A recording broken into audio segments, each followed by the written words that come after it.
Showbiz Fanatics, aba, advertisers ng tahanang pinakamasaya daw ay may napansin sa mga lumalabas ngayon, no, dito sa show na ito, ang lahat ng yan. But before that, if you haven't subscribed yet to my YouTube channel, please don't forget like, share, and subscribe. At i-hit mo na rin ang notification bell for more showbiz updates. And please don't forget to hit the all para ikaw ang unang-una makakapanood sa lahat ng ating mga updates. Bago nga tayo magpatuloy sa ating updates for today's video, ay nais ko po muna of course magpasalamat sa lahat po ng mga legit viewers, subscribers, and legit Davercards po natin na lagi nag-aabang at nakaantabay sa mga videos natin. Maraming salamat po sa inyo pong panonood. And for today's video, ito na nga no, dahil sunod-sunod nga ang pagkapanalo ng Eat Bulaga, the original, sa kanilang noontime show ratings last January 8 hanggang January 11. So, ito po yung from Mondays through Thursday, ano, talaga nakikita natin na noong una po sila. And January 11, they got 4.7% and Eat Showtime 3.0% and Tahanang Pinakamasaya got 2.6%. So, ganito po tumatakbo yung kanilang yung kanilang rating. Pero ito po ay kabaligtaran doon sa inilalabas ng mga pro tape and vloggers or mga tape defenders So pag-uusapan po natin 'yan.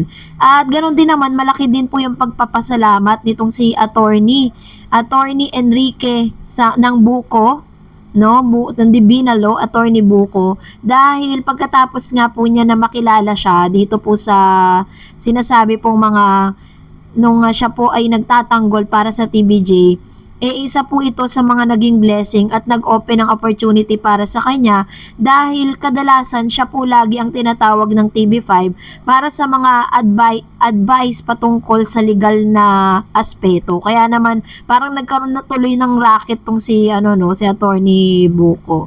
So anyway, congratulations Attorney Buko dahil napapanood po siya sa Good Morning kapatid ng TV5, ayun. And kinukongratulate din po natin ang TVJ dahil ngayon pa lang inaayos na po nila at nagpe-prepara na po sila para sa darating nilang anibersaryo ng ika-45th anniversary po nila, no? At talaga nangangalap na sila ng mga, kumbaga talagang ito'y kaabang-abang talaga to para sa lahat ng mga Davercards. Dahil talaga namang masasabi natin na ito talaga yung pinaka-goal ng Eat Bulaga na talagang makuha natin or talagang maipanalo natin ito pong bagay na ito, no? So, of course, i-congratulate din natin si Miss Maha Salvador for winning or as an Asian Television Award. Wow! So, isa ito sa mga legit Davercards at masasabi natin talagang pride po ito ng legit Davercards dahil si Maha po ay talagang nagkaroon din ng malaking ambag para po dito sa kasaysayan po ng Eat Bulaga. At she's really blessed na naging part po siya ng show na ito. And this time, eto na nga, dahil ipinalalabas po, meron po isang, kilala nyo na to isang TVJ or ng isang tape defenders na pinalalabas niya na bigo daw di umano na makakuha ng mataas na rating kahit magsanib pwersa pa daw sa CNN at RPN. Pero sa mga lumabas na mga ratings, inangunguna po ang TVJ, ang Eat Bulaga. So talagang masasabi mo talagang ginagawa lang talaga nila ito para lang po sirain ang reputasyon ng Eat Bulaga na bagay na iningatan po nila for so long.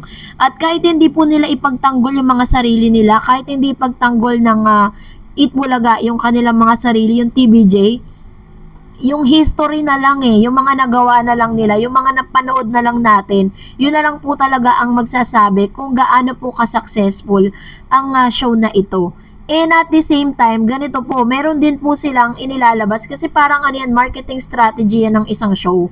Kailangan may mga lumabas na mga bad news, may mga lumabas na good news, kailangan pababanguhin mo sa publiko para mapag-usapan, maging relevant. So isa ito sa mga pro tape defenders din na nagsasabi ng advertisers daw buo at bumubuhos ang suporta sa kabila ng bagong titulo ng programa. Para naman tayong ginawang tanga nito, no?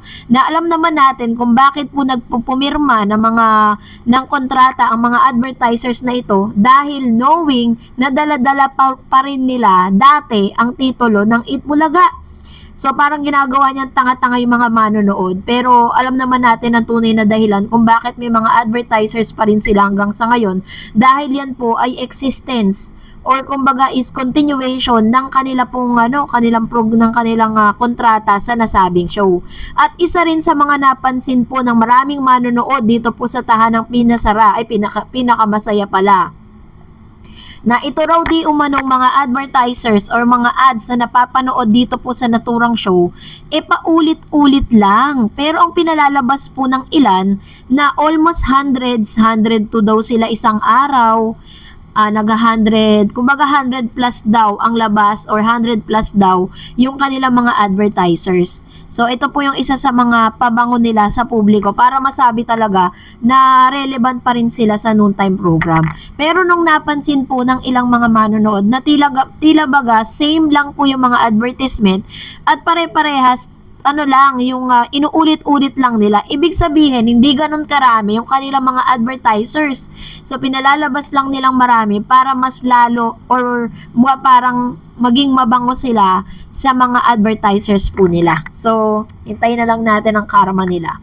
So, dahil dyan, narito ang ilan sa mga komentong napili natin mula naman sa mga legit viewers and subscribers po natin. Unahin natin ang komento mula kay Mr. Nathan Way de Vera.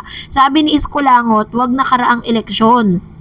Nung nakaraang eleksyon, last na raw niya ang presidential election, natatakbuhin niya. Bakit ngayon nag-iba ihip ng hangin? Naku po, ang kapwa ko Pilipino, wag nating iboto ang sinungaling na tao. Maaasahan ko ba kayo? Ayun. So, parang ngayon pa lang,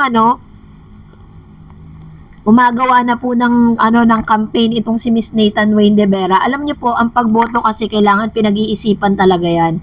Bago kayo bumoto ng isang tao, sabihin na natin natatakbo siya this coming election, make sure na niyo siya, na fact check kung ano ba talaga yung mga nagawa niya during the times na siya po ay nakaupo sa kanyang posisyon.